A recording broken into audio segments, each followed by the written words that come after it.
tushda yo'talmoq ko'rishning ta'birlari. Ibn Sirinning aytishicha, tushdagi yo'talish 5 narsani bildiradi. Ho'l yo'talni, quruq yo'talni, balg'amni, qonli yo'talni, safroli yo'talni. Agar yo'talganda balg'am chiqqanini ko'rsa, o'ziga yetgan balo va kulfatdan yoki yo'qolgan moldan bir odamga shikoyat qilishiga dalildir. Agar quruq yo'tal bo'lganini ko'rsa, amalga oshmaydigan va behuda shikoyat qilishga dalildir.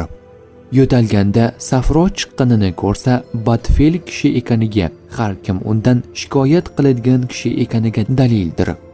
Agar bir ulug' odamning oldida yo'talganini ko'rsa, o'z shikoyatini amaldor odamga aytishiga dalildir.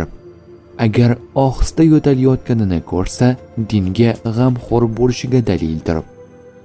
Kirmoniyning aytishicha, tushda yo'talganini ko'rsa, kimdir undan shikoyat qilishiga dalildir.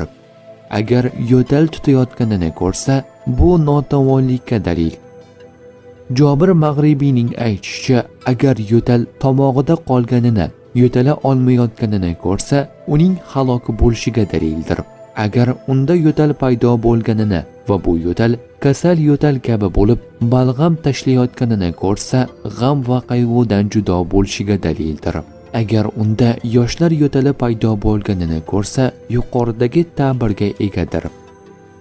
Hazrati Sodiqning aytishicha, har kim tushida yo'talayotganini ko'rsa, unga podshohdan ranj va ofat yetishiga dalildir.